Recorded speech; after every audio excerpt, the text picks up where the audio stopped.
welcome. These will be my thoughts on, there we go, The Patient, Season 1, Episode 5, Pastitsio. The episode is rated TVMA, so with this video there will be spoilers for the episode and the ones leading up to it. And another episode I absolutely loved. So, yeah. Oh boy, they did go ahead and have Sam kill Elias. Yeah, I am looking forward to seeing the emotional fallout of this. Yeah, holy crap. And it's also, we're at the halfway point of the season, which I fairly confident is the only season. I haven't watched past this episode as I'm recording this. So they, halfway mark is a good place to sort of, you want to have something like, momentous for the audience and the story. But yeah, the emotion, that's me intellectualizing, but emotionally, fuck, I really wanted, because they were talking about, he didn't see Sam, so he might, maybe Sam could be persuaded to let him go. He wouldn't know. Yeah.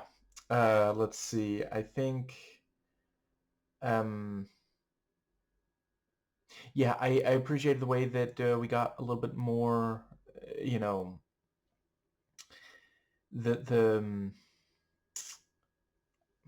yeah, a little bit more of Ezra and Beth, and we saw, I'm afraid I didn't catch her name, but Sam's ex, and yeah, I the way that, so yeah, we open on Sam driving, and I don't know, Kenny something. I wouldn't rule out that that's maybe one of his songs, and Sam is purposefully listening to it to calm down. Certainly, I feel pretty confident that's what's happening a little later in the episode. He fires up some Kenny, and yeah, it is genuinely such a morbidly funny thing of like this serial killer driving. We know he's only there. He's driving to his destination specifically because he thinks it'll keep him from killing again. And he's listening to the song about how, can't we all just get along? Just amazing. And I think that does get us to, so yeah, he knocks on the door. Sam, this is a surprise. I should have called first. You think? And yeah, the is so what are you doing here? Well, I'm in therapy, and my therapist told me I should talk to you, so here I am. One man deserves the credit. One man deserves the blame. Yeah. And the way that I appreciate, so far at least, the women of the show are not the most heavily featured. Candace will show up every so often, and what's the word? The now the ex-wife. We also had Beth, a little bit with the daughter, but so far they are written with a lot of emotional intelligence. And yeah, this does feel like, because she doesn't hate Sam, as best I can tell, the ex. I'd look up the actress name, but my wrists are really, really sore right now.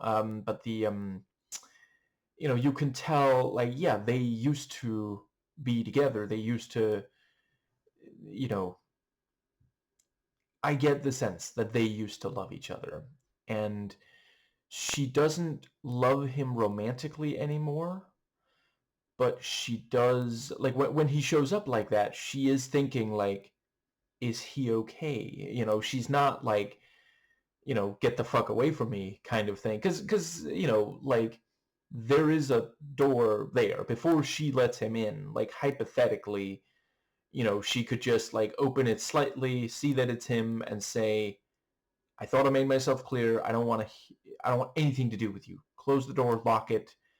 And if he, like, knocks on the door again, or it sounds like he doesn't leave immediately, maybe she'd call the cops or something. And to be clear, okay, God damn it.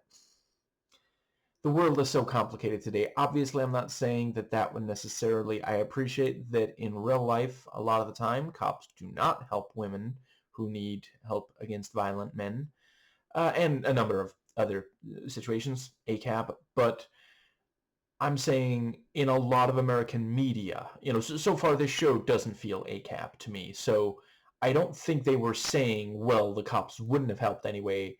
I'm pretty sure they were saying she genuinely does see him and think, is everything okay? And, like, also in part because, once he comes in, she's like, oh, so, she's 12 now. These are the foods she eats. And, oh, I adopted another one. This is her. And just like that's it's giving reconnecting with someone from your past, sort of, or reconnecting, sharing something that's important to and yeah, he already knew about the other one. He didn't know about the new one until she tells him.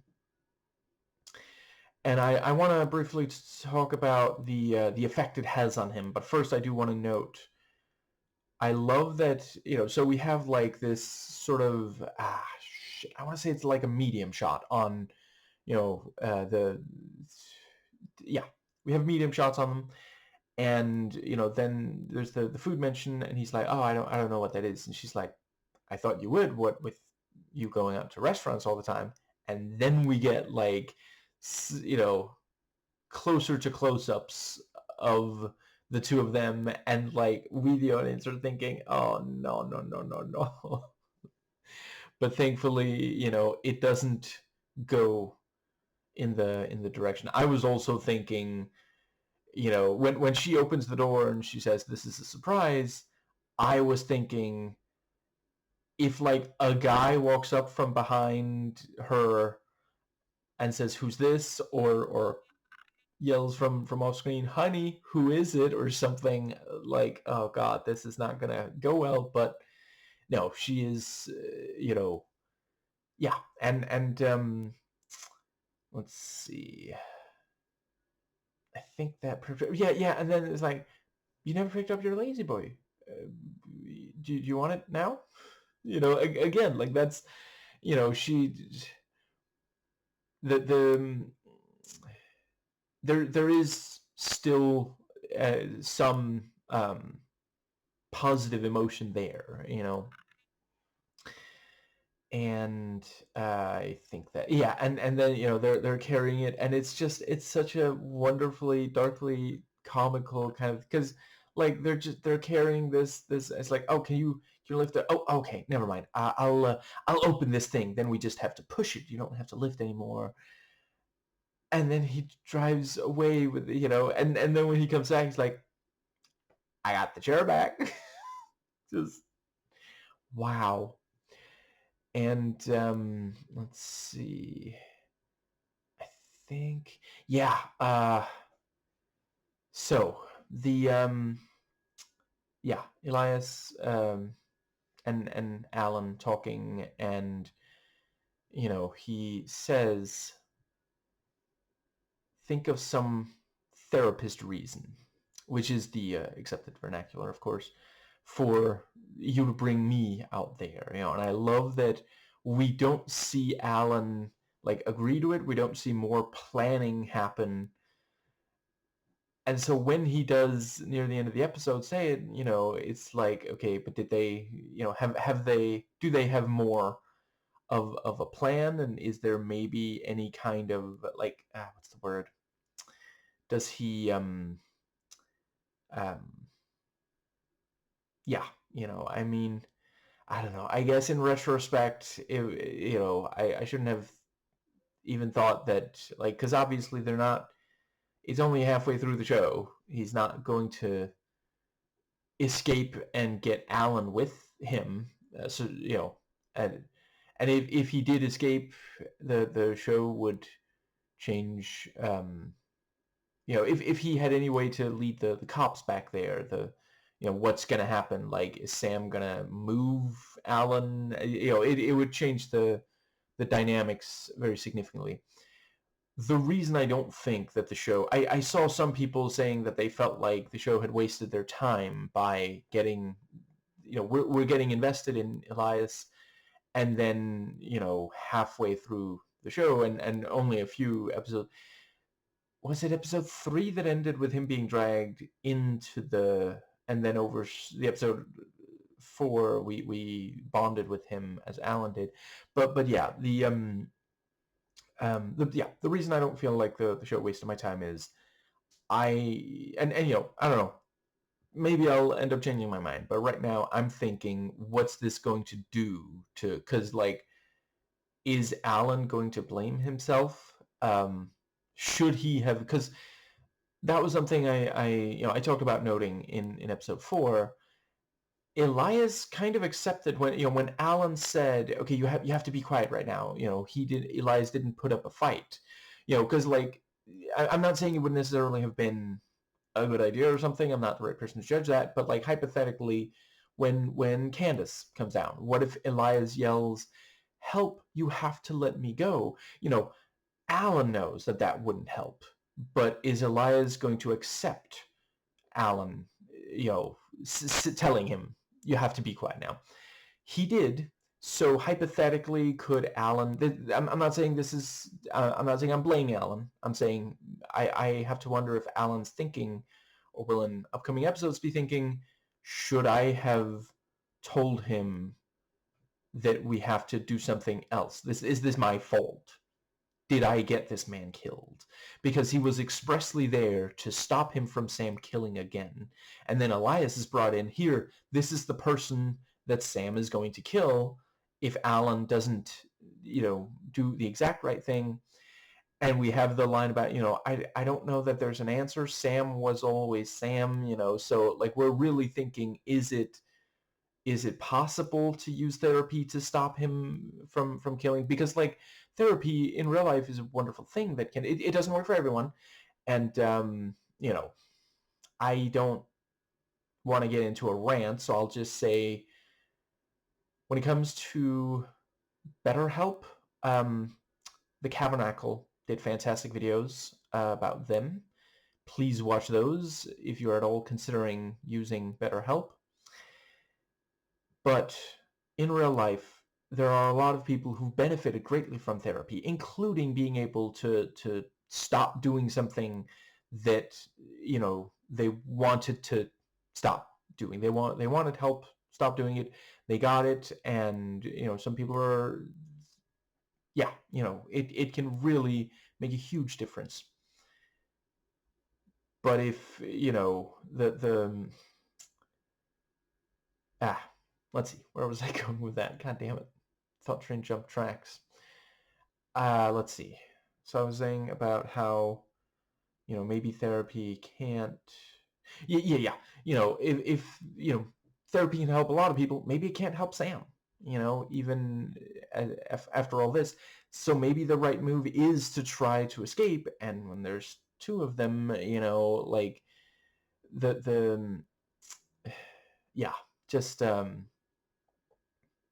so because that again, um, being that Alan is Jewish, he, his ancestors, um, either experienced or were lucky enough to be okay. So obviously, okay, the Holocaust happened. Obviously, the if Alan, you know, it would. I think I'm just getting myself into the weeds. Okay, yeah, the Holocaust is a major trauma for Jewish people, and I think the show's doing a good job exploring that. Obviously, the Holocaust does not justify the Israeli government carrying out a genocide in Gaza of Palestinians. But I think they're what's the word? Yeah, because there are stories. We have access to stories from real life where there were Jewish people who blamed themselves for the Jewish people who did not survive the Holocaust.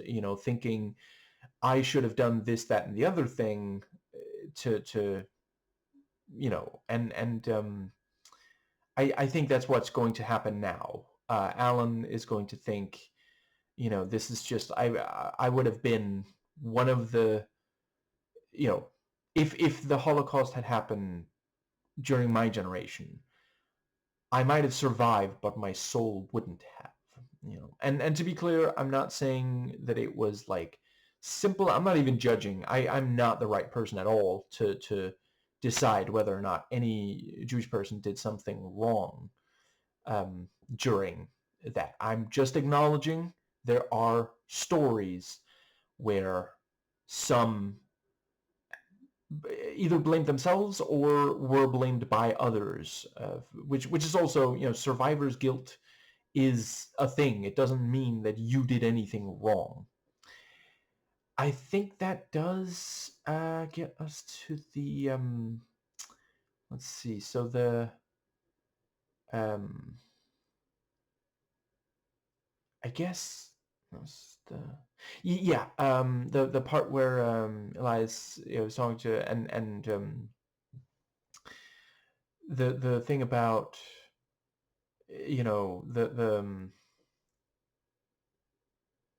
um, can you get a message to my family because I think you might survive this, and rather than myself. And that again is something during the Holocaust. Some of them were thinking, am I going to survive? Is this other person going to survive this? And the yeah, um, I like the description of kosher food as regular food with 1,000 rules. That feels like a joke that a Jewish person would make about you know the their own culture, so that it doesn't feel anti-Semitic. Um, it sounds like something that Mel Brooks could have come up with, for example. And the um, that and that was the thing. I guess I'll just take a few seconds to check. Should be great. That was something I was hoping they would respond to. So I'm just real quick gonna double check that everything is in order. And it is awesome. Yes, great. Okay, so the yes, the let's see. Yeah, the thing about the yeah, that was the thing that I was stumbling around in the episode when I talked about the episode before this one. The dessert that Beth got, the some yeah some of the kids were that wasn't kosher, so the yeah the other kids have to eat kosher food whilst watching someone eat. And I'm afraid I forget. I would just embarrass myself if I said I remember there is a term for anyway, moving on. And the thing about my Ezra did not make it easy. And that's the thing, like there are that's it's difficult when you are a once you're an adult and you can, like, okay, how do I word this so it's exactly right? There are a number of kids who understand their needs better than the people taking care of them. And it's extremely important that we listen to those kids and make sure they have the vocabulary to, yeah, verbalize their needs so they can have them met. In some situations, it is necessary to get like CPS involved to make sure they get their needs met. Once you're an adult, if you have emotional maturity, there is a decent chance you can verbalize your needs. And at that point, it can be very difficult if your parents, maybe they lack the, I'm, I'm better at remembering really great nuggets of, wisdom than I am at remembering who said, okay, I think it might be Julesy. It was a really excellent YouTuber who pointed out, you know, yeah, let's see. I think it was, the video was something like 40 things I learned before 40 or something like that. And one of them was, so, using that, you might be able to find the original video. And I do recommend watching it. And she said, parents, boomer parents don't have emotional maturity, because of how they were treated, how the way they were raised. They didn't have certain of their needs met, and yeah, I with Beth, I'm not sure if it's because, like, let's see, Alan says, she had very specific way that she wanted things to happen. So I don't know if it's necessarily emotional immaturity. God damn it. I forget if they've explicitly said that she had some, like, actual, because obviously if it's some kind of mental health diagnosis, then it's not emotional maturity. Not trying to imply that. God, years ago, I didn't realize that conservatives have fucked up our language so much that now every single, we have to, in order to not be thought of as, one of these conservatives who just don't give a fuck about the people they hurt. And to be clear, I'm not saying all conservatives. I'm talking about those specific conservatives. I'm especially talking about the politicians and I refuse to use the word journalists, media personalities. They will just get in front of a camera or maybe on the radio or the like and just say the most heinous shit, implying, oh, we all think that, oh, if you're mentally ill, you should just grow out of it. Just man up and be, I'm not saying that. So let's see. We got to take back the narrative because we progressives have really thought about these things and we are right. I appreciate some people think it sounds arrogant. Like, if you think that one of us is wrong about something, present your case, instead of just whining about, oh, you think you know everything. Well, so do you. You just act like you know everything because you're going with your gut. That doesn't mean you know things. Anyway, yes. So I forget if she has a mental health condition, if it's been mentioned, or if it is emotional immaturity. But yeah, she wants things done a certain way, and once he's an adult and he's making his own choices, he's like, no, I am Orthodox now. This is my identity, and he feels like she's disrespecting his identity and trying to undermine, the way he's raising his kids, And yeah, it was really compelling seeing, Alan talk about Beth and Ezra. And then we get that flashback to when Ezra was a kid and he's like, mommy, mommy, that's my mommy. and he straight up runs out of, and up to, and she's like, I'm a cancer, but I'm also mommy. This is my son. What song would you like me to sing? And he says like part of the title. He's at that age where, and yeah, and they sing, and they all sing it together, and it's such a sweet bonding moment. And I'm not a parent, and I never will be, so I don't know, but I can imagine that it must be so difficult and such a complex array of emotions to go from that to then having a grown-up, son or daughter, or non-binary, NB, that, yeah, because her singing, and that's like, now we especially understand, because like he used to love her singing. He couldn't even sit still when he was so excited that mommy was singing, in front of all these people. Is just, and then, when she sings at his wedding, several people get up and leave because they are Orthodox, and that's part of their faith. So the interpretation of yeah, you get what I'm saying. Um, yeah, I don't know. It's I really appreciate how well drawn a lot of these characters and relationships are on this show.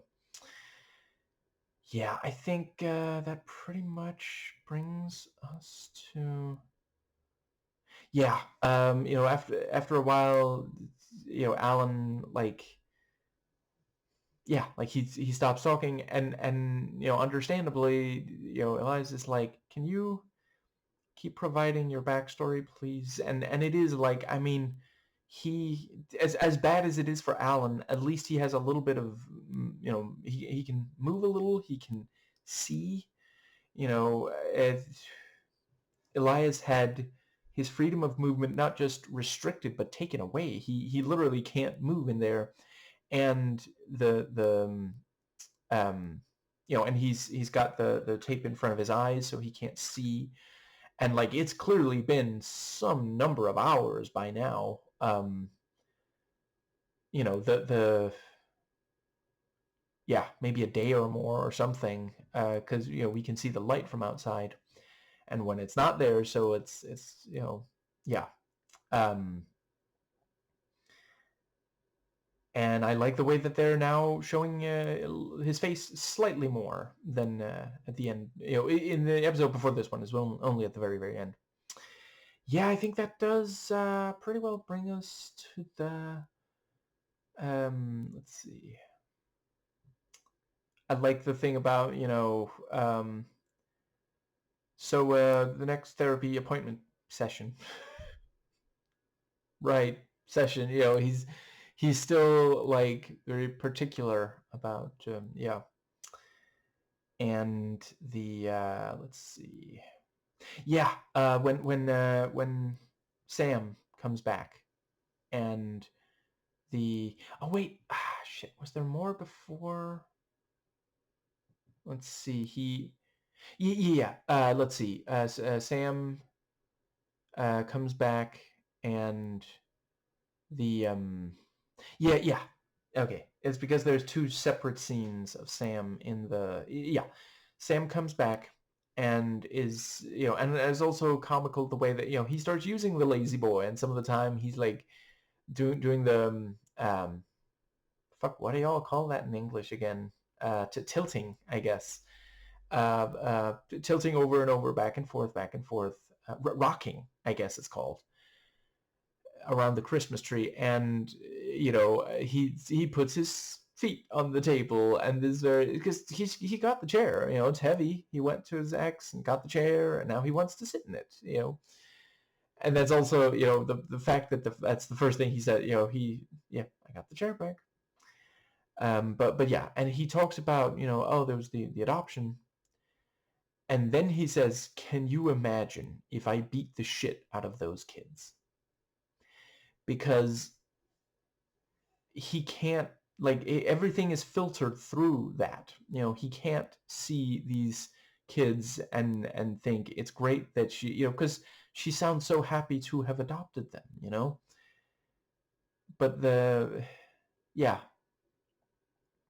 his mind goes to the idea of of a father or father figure beating innocent children. And as he's saying it, he stands up and rushes over and he says, I'm going to do it now. Because like that's what it is. When he has these negative thoughts, he feels like he can't. It is very much like addiction. There are a number of people who the reason for their addiction to some kind of substance, and I'm not judging those people either. I'm not saying that you can just will your way out of it. I'm aware of the whole thing of the a lot of people, it's because their doctor prescribes really, the painkillers they prescribe is of too high of, and they become addicted, and then after a while they maybe have to turn to crime to get access to the I'm not judging them, to be clear. But for a number of people, they use the substance they're addicted to when they feel really sad or angry or that sort of thing. It's a yeah, and Alan calls out to Candace, who comes down, and the way that I love that she talks to him like he is still a child. She's not talking to him like he is an emotionally mature adult who is doing something that she would prefer he not. She's talking to him like a child. She even says, go to your room. And she like claps her hands and says, come back here. This is the way you would talk to a disobedient child. And on some level, like he has the body of an adult. He can sometimes sound somewhat like an adult, but emotionally on some level he is like a child. So I quite appreciated that. Um, and um, and the way that she smoothly, she says that, but she also says, you are supposed to be protecting me from this. And yeah, and ultimately it does work. And then Sam, um that was also, God, that was so tense. Both of the times that he goes for Elias, incredibly tense. And yeah, Elias's understandable panic in both of these situations. Yeah, and Sam, goes, he listens to some of this music, pretty sure it's by Kenny. He finds some porn, which, like, yeah, I mean, I appreciate some people do. It's, yeah, it's that thing of, it does not, it doesn't replace properly emotionally dealing with something, but there are a number of people who have an easier time just, yeah, porn or other kinds of sexual, and to be clear, I'm sex positive. I'm not saying that it's somehow inherently wrong. Consent is the one thing, but just, yeah, if you are not dealing with your emotions, then sex is not going to make you not need to deal with them. Let's see. I think, yeah, and he gets on, like, it's been so long since I used it. It's maybe a forum or a group chat, something like that. But yeah, writing to some of the others. I'm fairly confident that's like Kenny fan site or something like that, or group, whatever. And it's like, oh, how was the concert and stuff like that. So he really is trying to distract from his urge. And I think that does get us to the last little bit of movie. So the oh right, and also yeah, the fact that Elias said, we should go down swinging, you know, yeah, and then he doesn't get a chance to because his hands are taped, and yeah, let's see,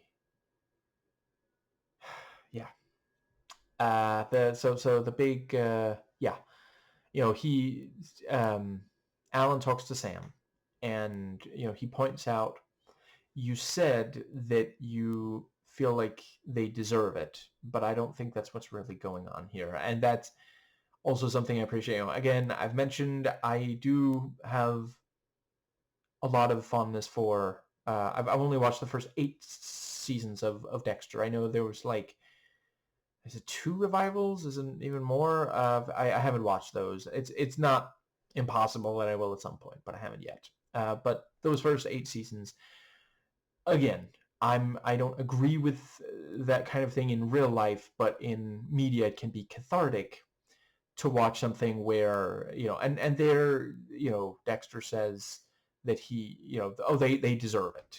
The show makes sure to have him research and, okay, no, these are for sure serial killers. He's saving lives is what it's saying, So to have this thing of like, because there are serial killers who expressed, oh, they felt like, this person deserves it, which, like, we got to get better at. We have to do something about teaching. Basically, in my opinion, it should be taught in public schools from as early of an age as child psychologists would recommend. We have to teach people to recognize when their lizard brain is screaming something in their ear that, as difficult as it can be, we have to fight back against it. We have to push that away and find a healthy way to deal with our emotions. Because, like, obviously, yeah, back when we lived in nature and, like, you know, there were situations where it was necessary to kill, if not necessarily a person, certainly an animal, and if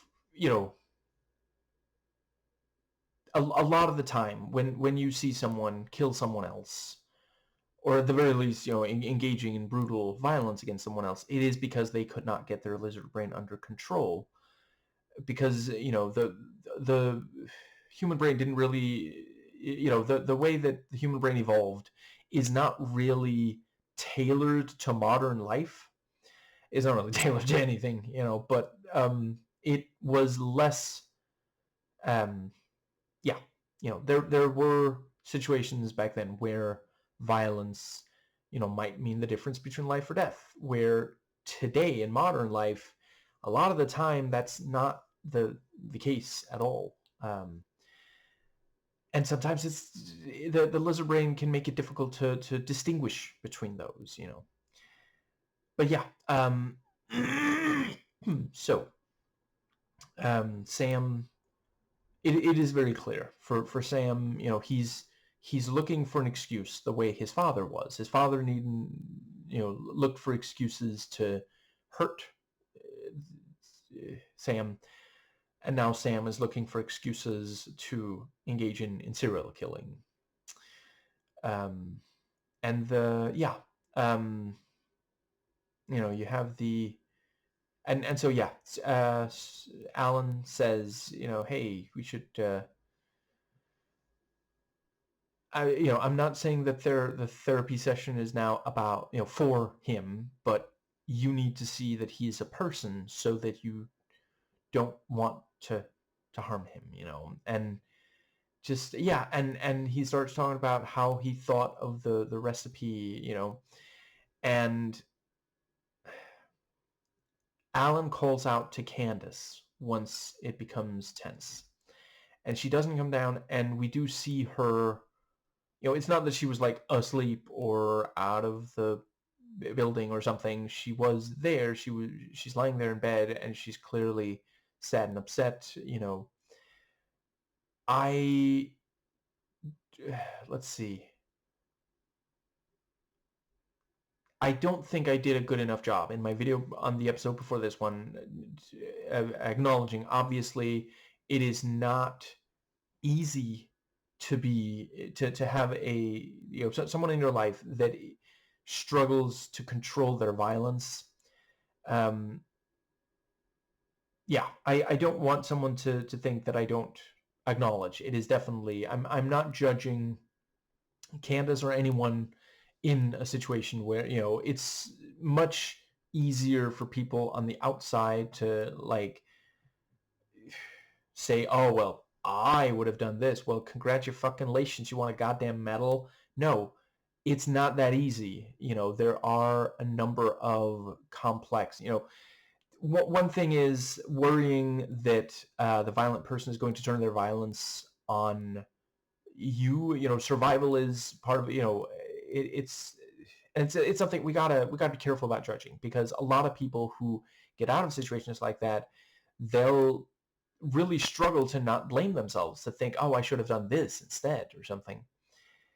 But the I think, does that more or less cover the so the yeah,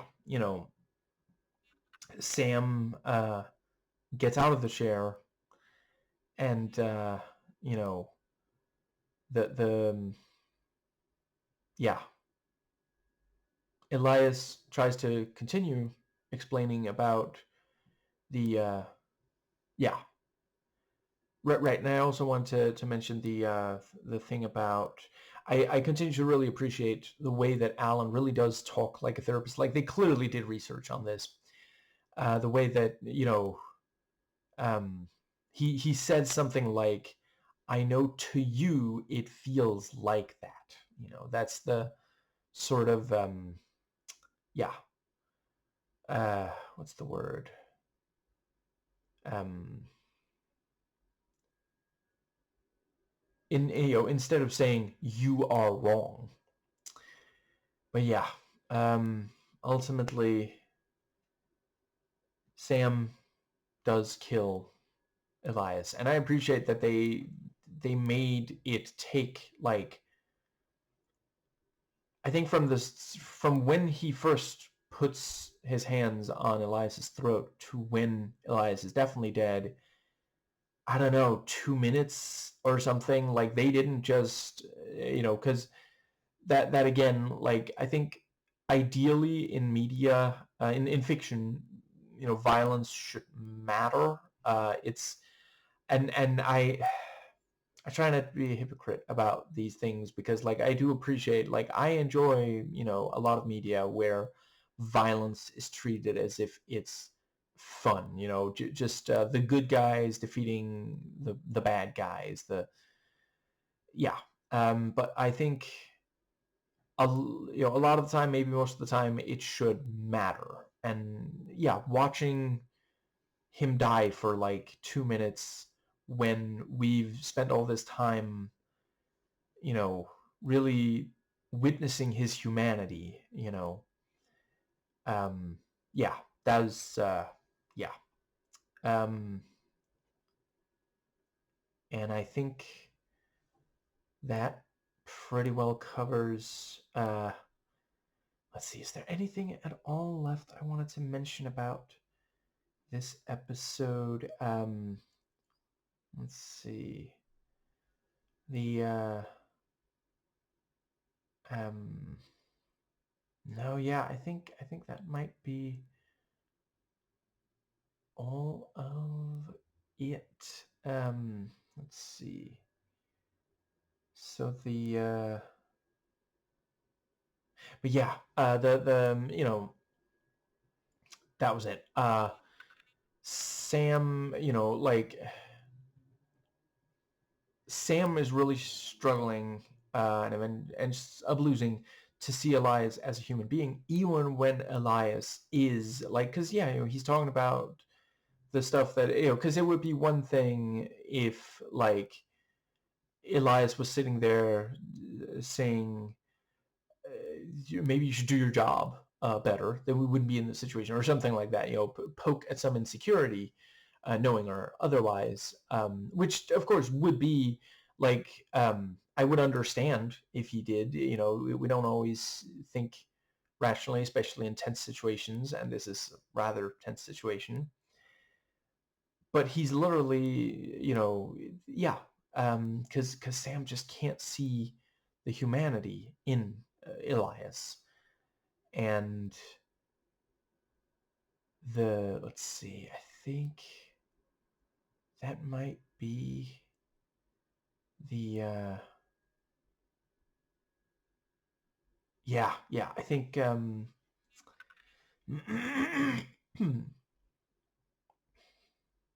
yeah, I look forward to seeing more about, how this is going to affect Alan and Candace. And let's see. Yeah, I think that covers everything. So yeah, Elias is explaining about the recipe, and Sam noisily gets out of his chair, and Elias is like, "Okay, I don't know. Am I done talking, or